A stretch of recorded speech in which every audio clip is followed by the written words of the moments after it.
Hello everyone, today we are going to deal with important formulas of chapter gravitation, right? By watching this lecture you will be able to solve all the questions which are formula based, and this will give you a confidence before going to exam while attempting the questions. So please clearly watch lecture and be happy, right? First of all, we are going to tell you about fundamental forces, right? What are the fundamental forces? Actually, there are four fundamental forces. First one is gravitational force, second one is electromagnetic force, third one is weak nuclear force, and the last one is the strong nuclear force, right? So I'm writing all the forces.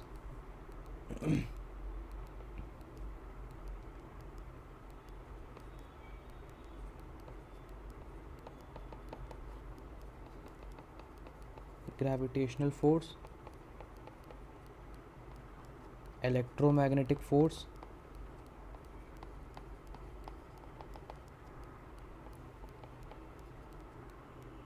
weak nuclear force,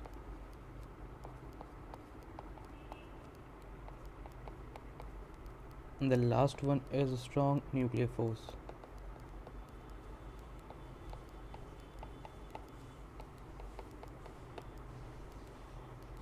right?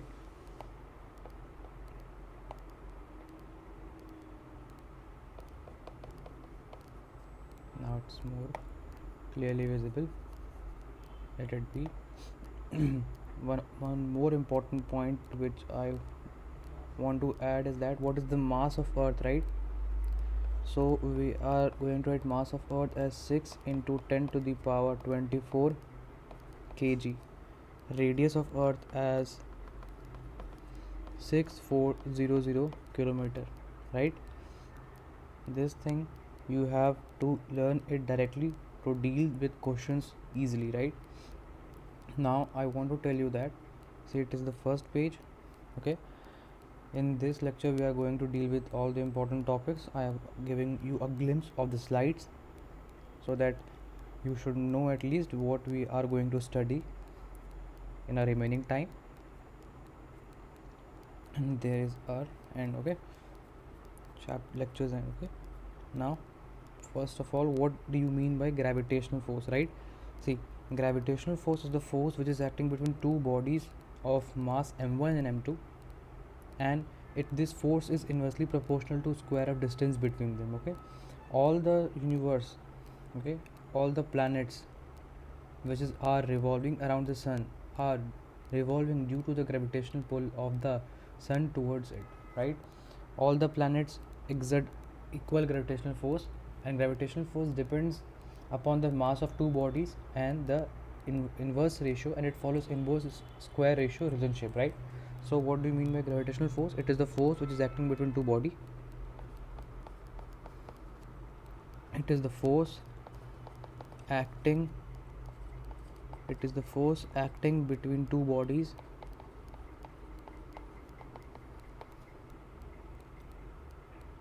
and force is directly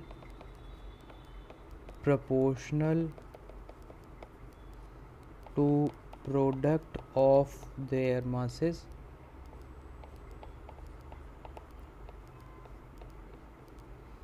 and inversely proportional to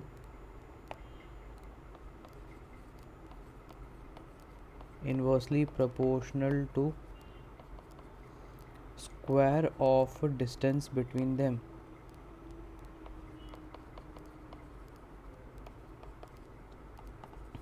See what matters. In clear or simple words, I would like to tell you that force is directly proportional to mass of two bodies, force is inversely proportional to square of distance between them. So gravitational force will be G capital M1 M2 upon R square. This is the desired equation.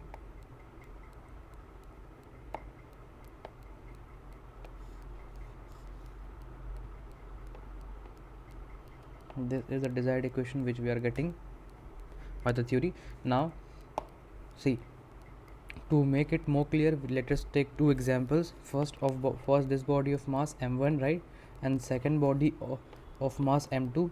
The force exerted on first body due to 2, the force exerted on second body due to 1.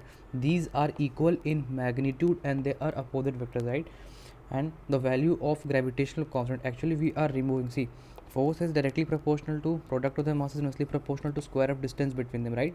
If we are now putting these and both these two equation and equating, we are getting this as a gravitational constant. Actually g, capital G is a gravitational constant. In SI units, its value is 6.67 into 10 to the power minus 11 Newton meter square per kg square.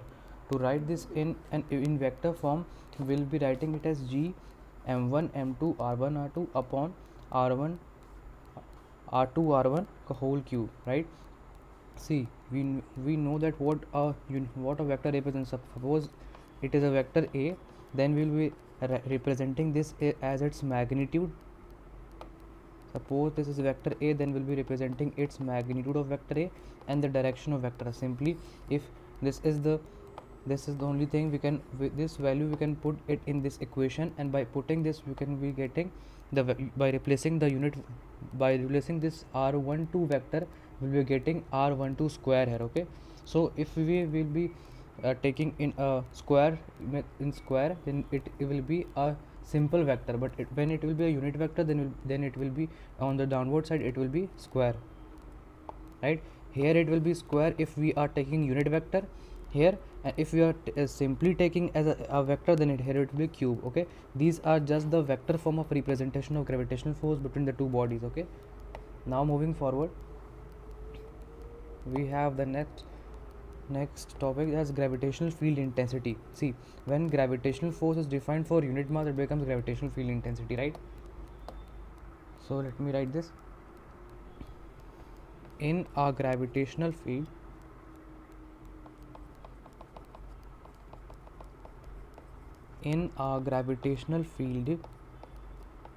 if force is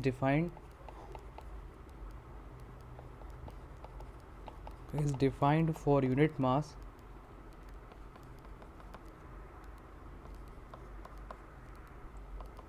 it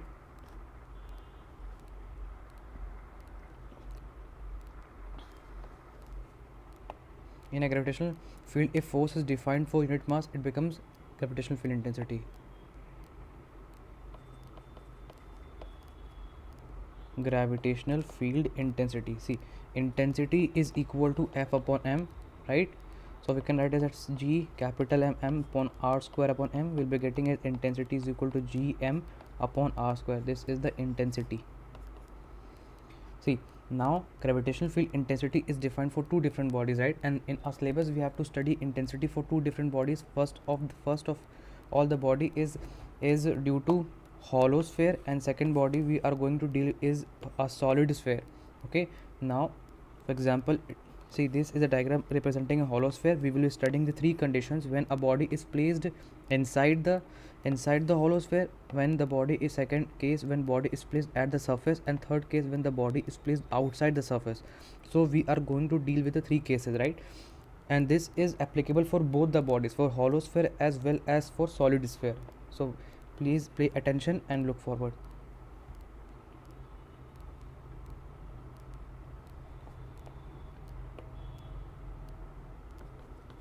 Inside, surface, and outside. Inside, intensity due to hollow sphere is 0, right? On surface it is G capital M upon R square minus R cap vector. Outside it will be G M upon small r square minus R cap vector. Now representing this in graph, see,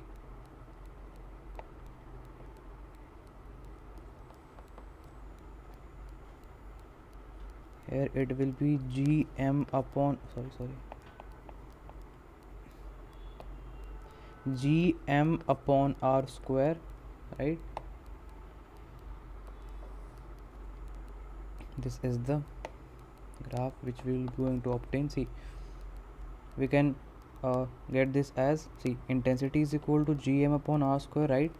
So intensity inversely proportional to r square, that is x is inversely proportional to y.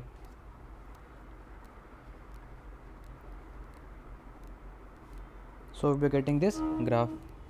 Okay, now moving forward,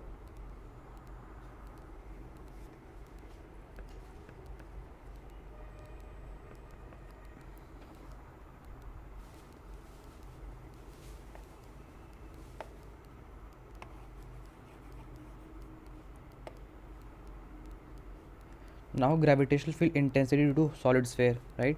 Inside the first case, when a body is placed inside the solid sphere, right, then the intensity will be gmr upon r cube. Surface, it will be gm upon r square minus r cap. Outside it will be gm upon small r square minus r cap vector, right? See, in first case intensity is directly proportional to small r. It means intensity is directly proportional to r, that is x is directly proportional to y, then this represents a straight line graph. So in first case we are drawing the straight line graph, right?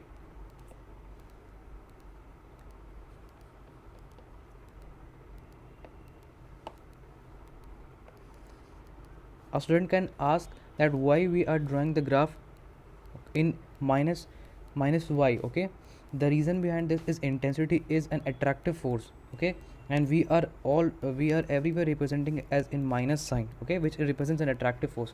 However, in case of electric field, when we are going to deal with electric field, we are going to draw the same graph but in the positive y direction. Okay, so this is the main difference between the gravitational field intensities graph and the electric field graph. Okay, although both are same, but only what matters is the direction. Okay, now moving forward, here it will be the same as in the first case. As here I have given you intensity is directly proportional to r, intensity is inversely proportional to r square. Okay, and this is representing gm upon r square, that is surface. One thing I have left. Okay, now I'm going to complete that thing. See, this is the inside condition, it is the surface condition, it is when a body is placed outside, right? This is at surface condition, this is when body is placed inside the solid sphere, and this is when body is placed outside the solid sphere, right? So we have completed our first slide and we have dealt with all the important terms like gravitational force, gravitational field intensity. Okay, gravitational force, gravitational field intensity. Simply gravitational field intensity, in gravitational field if force is defined for unit mass, it becomes gravitational field intensity. Intensity is equal to F upon m, right? Intensity is equal to gm upon r square. We are having two different bodies to be deal with in our syllabus. Okay, that is due to hollow sphere, that is due to a solid sphere. We have defined that intensity in a hollow sphere, inside condition it is 0, surface it is g upon r square, outside is g upon r square.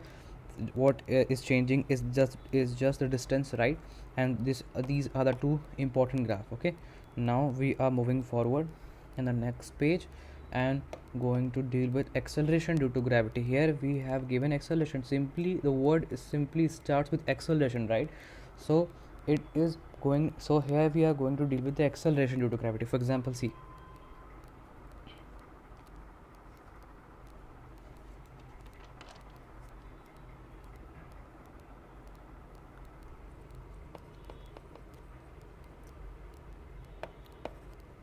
what how its acceleration due to gravity comes.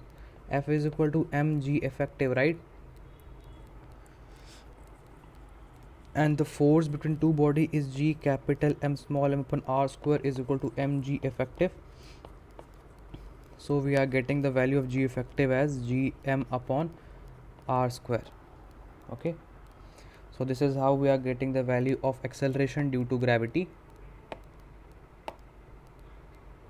G effective is equal to gm upon r square. Okay, we can also write it as G effective is equal to Gm upon Re radius of earth plus height of the body from the surface.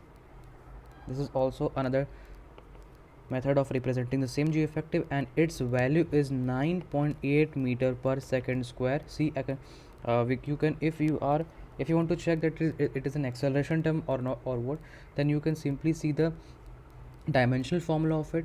See, it is meter second inverse, right? So mt minus 2, which is simply acceleration is equal to v by t is equal to ml inverse and mt inverse.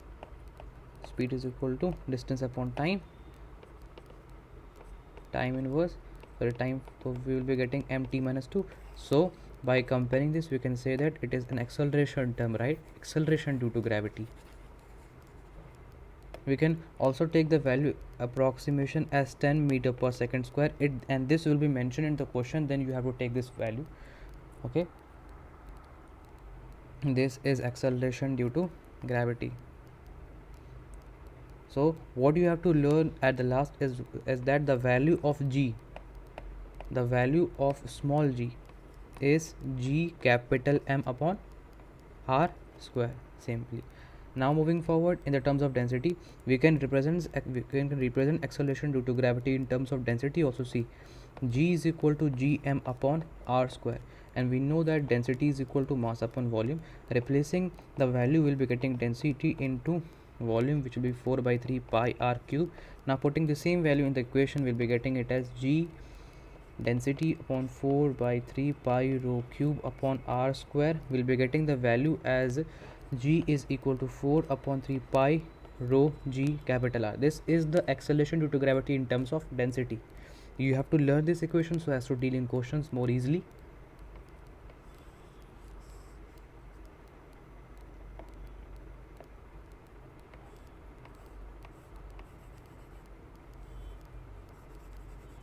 Small g is equal to 4 by 3 pi rho G R. Okay.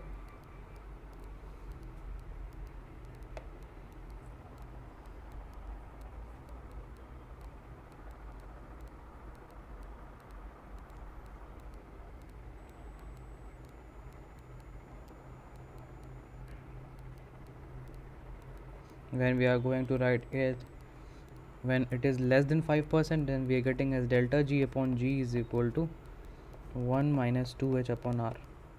Okay, this is another equation that you have to learn. I'm going to tell you how this equation comes. Please give some time to me. See, for height h, okay, I don't have enough space. See, here I'm going to tell you how it comes. See, and I will erase that thing, so you look carefully, right? See, G is equal to Gm upon Re plus h upon whole square, right? When we are G effective, when we are replacing the term G capital M, we'll be getting it as G into R square upon Re plus h whole square, right? So we'll be getting here is G upon Re plus h whole square upon Re, right? So solving this, will be getting it as 1 plus h upon Re whole square. So when if the value of acceleration due to gravity at different height, we can directly calculate its value by putting this equation. So you have to focus on this equation as well. G effective is equal to what? G effective is equal to G upon 1 plus h upon R square. This is another equation from which you can directly calculate the value of acceleration due to gravity, right? I'm now, so see it carefully, because now I'm going to erase this derivation, right?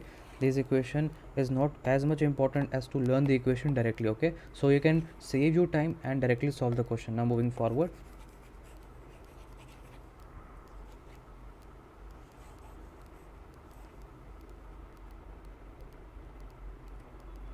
I'm directly writing the equation which I have derived now.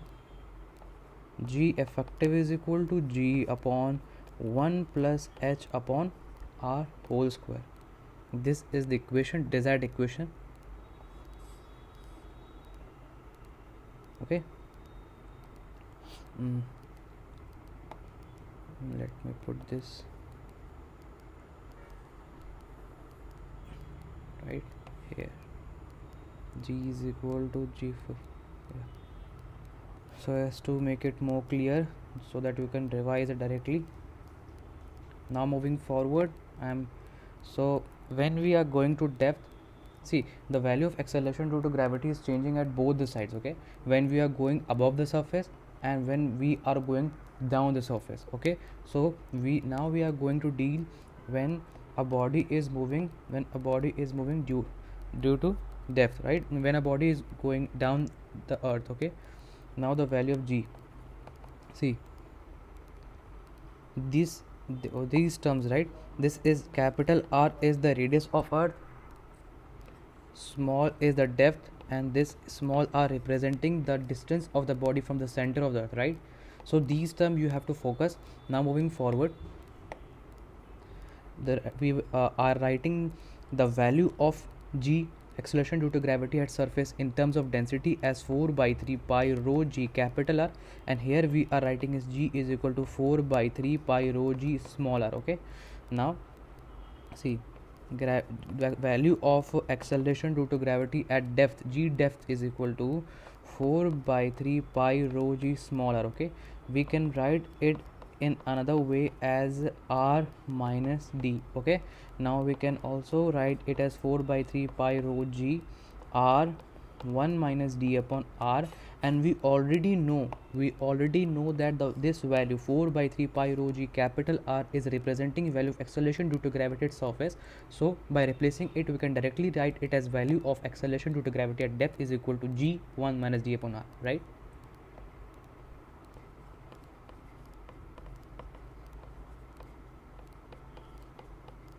This is the desired equation which we have get, and we can, from this equation we can directly find the value of acceleration due to gravity at depth,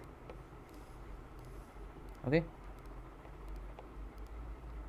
This is the desired equation which we have get, and by putting the value we can directly get the value of acceleration due to gravity at depth. This is value of acceleration due to gravity at a specific height.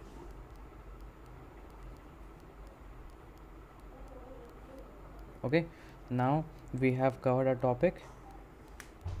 Now there is a graph left, okay. I'm going to tell you about the graph. See,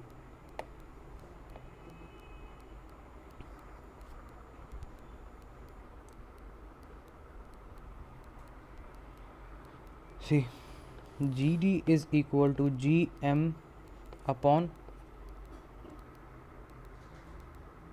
what? At depth its value is GD upon G naught, okay.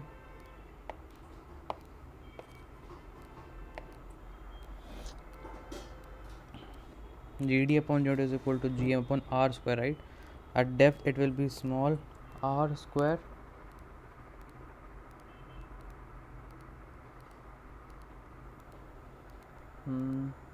please give me a minute, I will be telling. See, the value of acceleration due to gravity at depth, right, GD is equal to GMR upon what? R E cube. See, our earth, our earth is a solid sphere, so we can directly use all the formulas that we have deal in gravitational field intensity, and we know that when we are taking the inside condition, the value of intensity is GMR upon RE cube. So this equation we can directly put in this, the value of acceleration due to gravity at depth, because intensity is also representing a type of acceleration is equal to, no? See, intensity is equal to I upon intensity is equal to F upon M, and when we are writing it in another form, we'll be getting it as F is equal to Mi. So what here it is intensity representing the same equation as that of acceleration, so we can directly put the value of acceleration due to gravity at depth is equal to GMR upon RE cube, okay.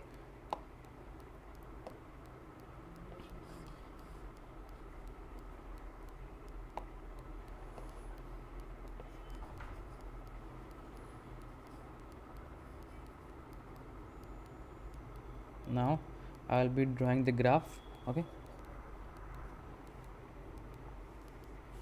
Sorry.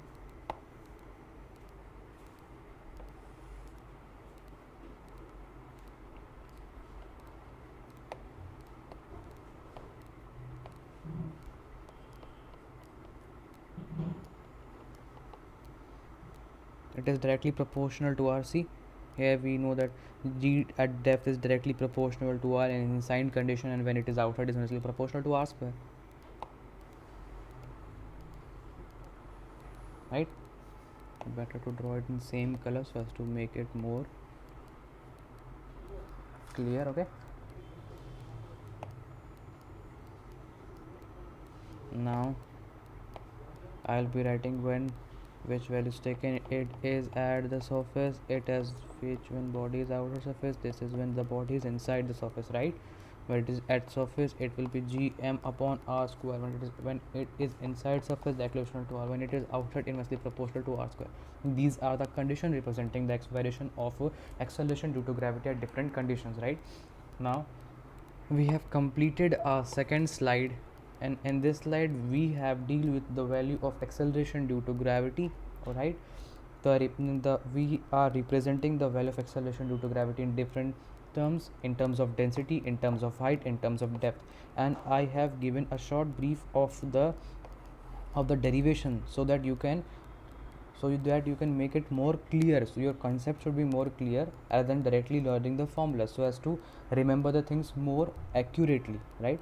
Now moving forward, we are going to deal with the variation in acceleration due to gravity due to rotation of the earth. You know what, it is interesting to know that the value of acceleration due to gravity is changing at different locations. The value of acceleration due to gravity at pole is different, the value of acceleration due to gravity is at equator is different. So we can assume that whenever a rocket launches which have been made by the NASA's, they are actually have to deal with they comprises or more focuses on the areas where acceleration due to gravity value is less, so that they require the less force and to move the rocket more upward, right? For example, when we are taking the body when at equator, right? For example, what I want to tell you, when a body is launched from here, it is two different conditions, because here the value of alpha becomes 90 degree, and when we are taking the value of g effective, we'll be getting g m omega r e cos 90 in the value of, so we will be getting the value of g effective as g, but in case here we are getting the value of g as g minus omega square re, that is the value of g effective is minimum when it is at equator, but when we are taking the value at post, it will be what, it will be g, it will be maximum value, right? But when we are taking the value of g effective here, we are getting the minimum value. So now we are going to deal that variation in acceleration due to gravity due to rotation. See what I want to tell. F net is equal to mg minus m omega square r cos lambda. See, first you have to know how this these terms, how what I have made, but at first look it becomes more complicated, but it not that so. See, this is the radius capital R, this is the lambda, which is the angle made at a specific point. Suppose a body is placed here, then the angle made by the center or by the horizontal, it is lambda, or better to call it as alpha, right? It is on upon u. Okay, now here I have taken the distance as smaller, because these the two distance are different, this different distance and these distance are the two different. Okay, now I can, however, we can get the relation between this small r and capital R. See, we can write it as cos lambda is equal to, based upon hypotenuse, right?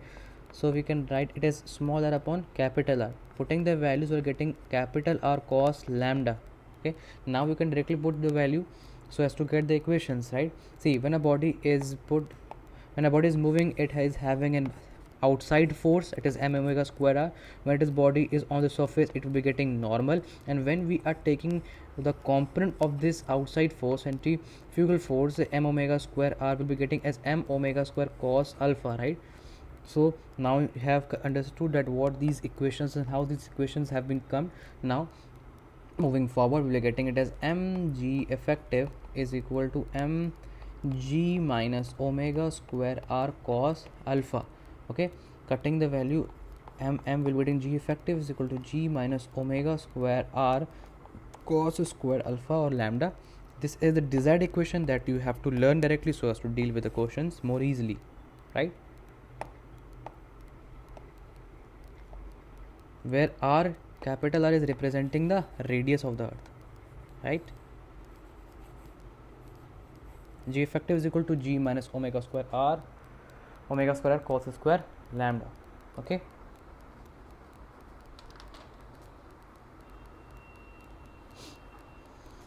So now you can put in the beginning only I have tell that we are going to get the value of G effective different at different locations. Now see what it comes at different locations, especially at poles and equator, right?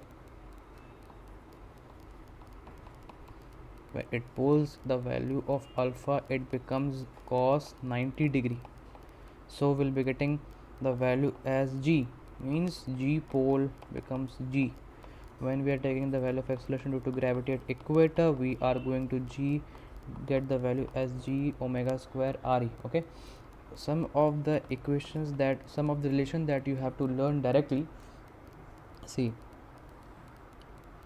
one is G pole minus G equator, right? G pole, acceleration due to gravity at poles minus acceleration due to gravity at equator, will give you the value as 0.2 meter per second inverse.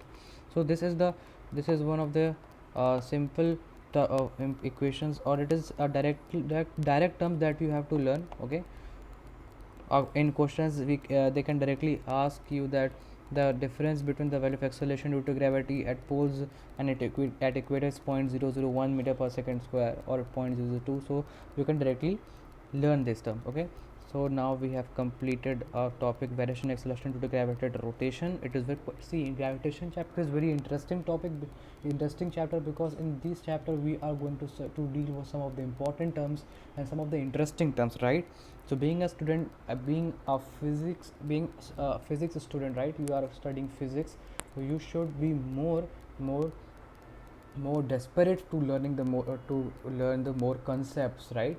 So as to solve the questions more easily, so as to deal with different problems. Okay, now moving forward, we are going to deal with the topic gravitational potential energy. In from I think from class 9 or class 10 you are learning this terms potential energy, and you are given the statement that when a body is brought from infinity to a point in a gravitational field or an electrostatic field, it is both the same.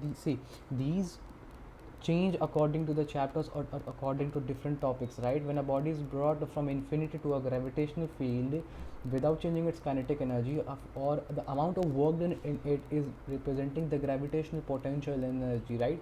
So this is the only definition of the gravitational potential energy. So I'm writing it: amount of work done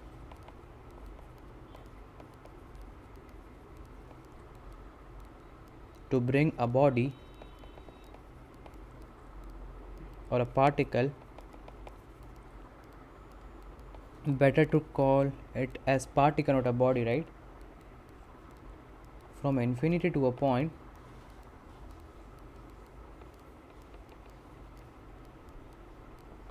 in gravitational field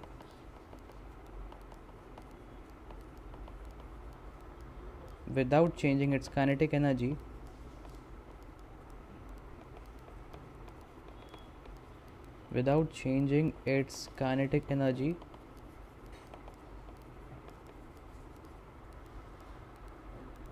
is representing the value of gravitational potential energy. See, I want to tell you that value of U is minus G m1 m2 upon R. Okay, so one of the important thing that you have to learn is that, see, the value of acceleration due to the value of gravitational potential energy is in negative term, right? So the maximum value of acceleration due to gravity will be 0. The value of gravitational potential energy, I don't know why I'm repeating the same term. See, the value of the maximum value of gravitational potential energy will be 0, right? The maximum value of gravitational potential energy will be 0. Now moving forward, we will be dealing with the gravitational potential. There is a relation between gravitational potential and the gravitational potential energy. See, this is the desired equation see, we can prove, we have to directly learn that the value of gravitational potential is minus gm upon r, and we know that the value of acceleration, the gravitational potential is g small m upon r. So by solving this, we are, see, when we are putting it, we are getting gm upon r, and this gm upon r what is representing, right? See,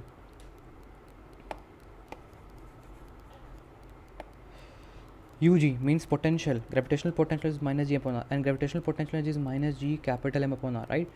Now when you are solving, you are getting UG upon M, so UG is equal to U upon M. This is the only equation that I have told you earlier, and this is how it comes, right? It is the gravitational potential. Now see, what we have to learn, right? What we have to learn is that the value of gravitational potential is changing for two different bodies, right? What we have to deal in our syllabus, that is that the value of gravitational potential for two different bodies, and one of the body is the hollow sphere. The value of acceleration, the value of gravitational potential due to hollow sphere, the value of gravitational potential due to solid sphere, right? And there is a relation between gravitational field intensity and potential gradient. So from this, I is equal to minus dv upon dr, where v is representing the value of gravitational potential, r is representing the distance, right? From this we can get the relation between intensity and the potential gradient, right? See, gravitation chapter is similar to what we are going to deal with the electrostatics chapter, because these both have the same formulas and same concepts, but it is quite different because these are the two different chapters. We are going to deal with the two basic terms, right? Now moving forward, we are going to study the gravitational potential, the value of gravitational potential due to hollow sphere, and the value of gravitational potential due to solid sphere.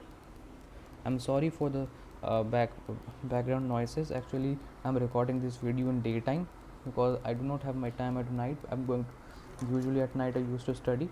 Now that is not important. See, now moving forward, the value of gravitational potential for inside condition, right? First it is inside. See, I will give you a relation, right, so that you can learn directly. For example, when you got forget about gravitational potential values, we can relate it from gravitational field intensity, because we have the equations connecting the two terms, right?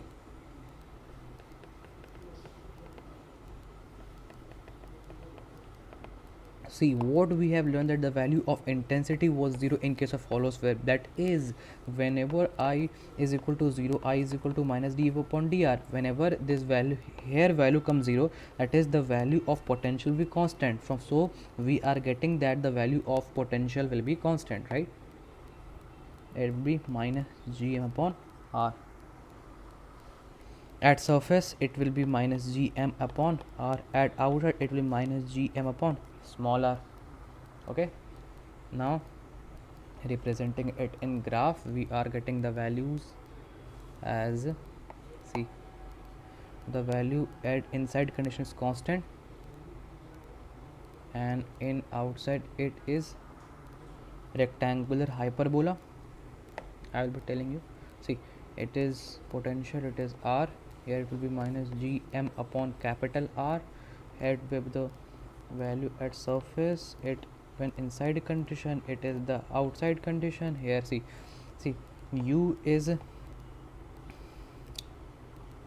the value of gravitational potential at inside is constant, and the value of gravitational potential at outside is inversely proportional to y. So it comes rectangular hyperbola. Okay, this is rectangular hyperbola, and the value of potential at inside condition is constant, as we have seen that minus gm upon capital R. What the value is at the surface, the same value will be on the inside in case of what? In case of a hollow sphere of gravitational potential, when we are calculating the gravitational potential, right? Moving forward, we are going to deal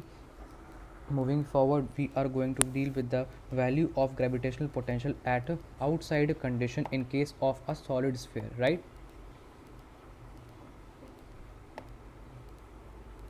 Here the value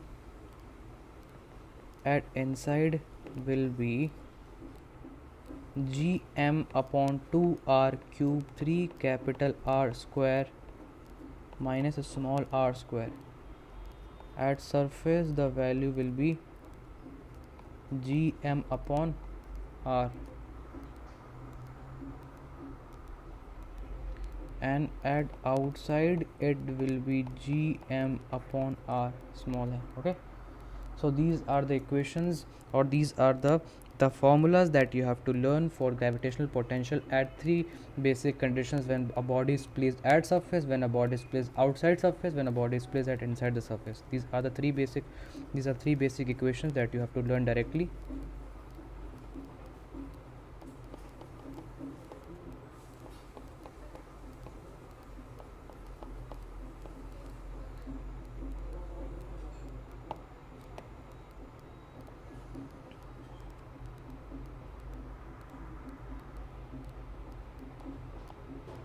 See, this is the next, the graph. Okay, uh, this is when this is the value when it is at surface.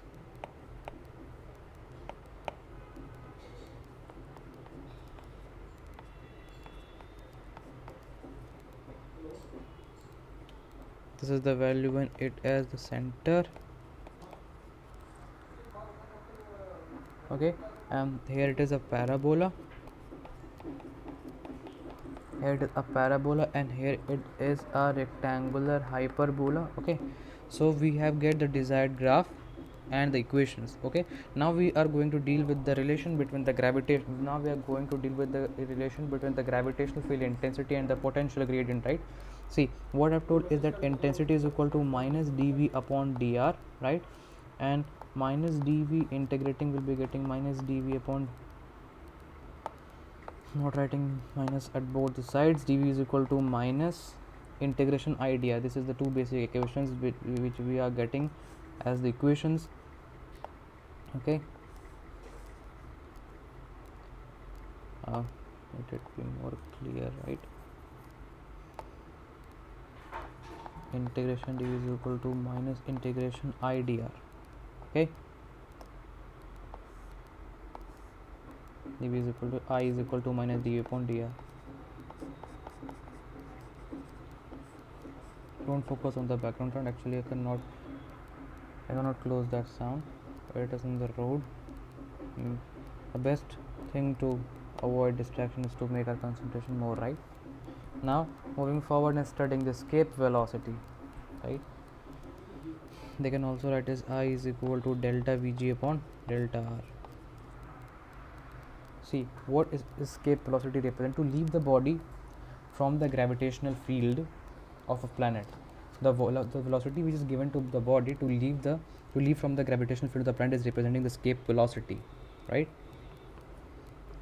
To leave body from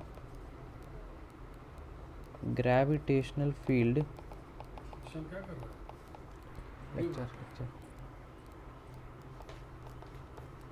To leave body from gravitational field of planet,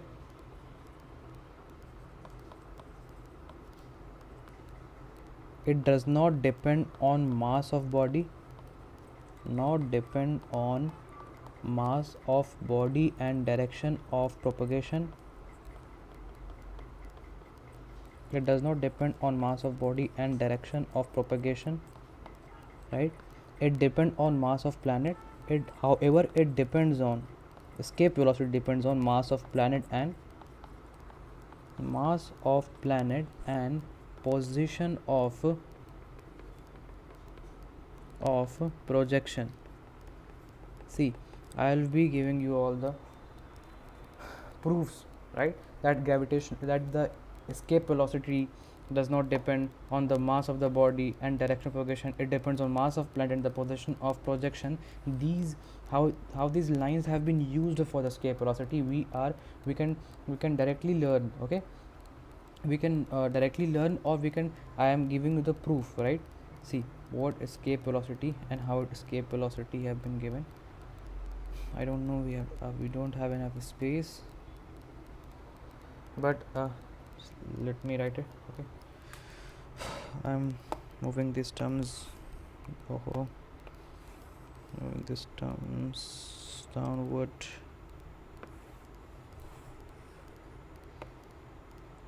to become a black hole. See, now I'm giving a derivation how escape velocity comes. For example, when a body is on the surface, right, and the body have to move outside the gravitational field, means it will not having a kinetic energy and potential energy, right? So when we are going to write, I don't know a pen. It's quite, see, no, it was not I have been using earlier. Something changed, right? See, kinetic energy initial plus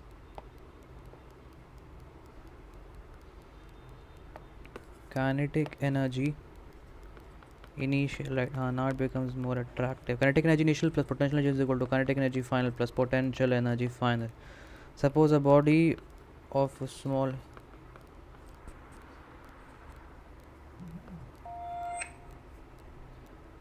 and the value of gravitational potential energy is minus gm upon r, and the value of kinetic energy final and potential energy final is 0, right? So when we are writing the values, we will be getting mv square is equal to g capital M upon small r. So by putting this, we can get the value of escape velocity as root 2 gm upon r, right? This is the equation that we have get, and we have to learn it directly so as to deal with the questions. And another speed or velocity that we are going to deal is the orbital speed. A body is moving in orbit, then it will be obviously having an orbital speed. The value of orbital, the relation between the escape velocity and orbital velocity is v escape is equal to root 2 v naught, where v naught is representing the where v naught is representing the orbital velocity. V escape is equal to root 2 v naught, because the value of v naught is equal to under root gm upon r, whereas the value of escape velocity is root 2 gm upon capital R. Okay, so this is the equation how from which we are getting the value of escape velocity. Now there is a condition to become a black hole, right? The value of speed should be greater than, if we see c, the value of c should be greater than the escape velocity. I think this is the equation, or this is the give me, let me check it. To become a black hole, let me check, am I right? Yes. To become the black hole, the value of v escape should be greater than speed of light. Then we'll be getting root 2 gm upon r greater than c. Then we'll be getting r as greater than 2 gm upon c square. Okay,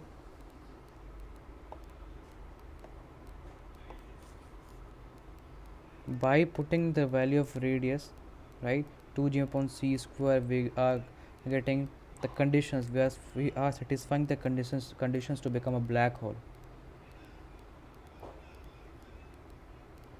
Now the second part I am going to deal in the remaining part I am going to deal in the second lecture, right? So for now it's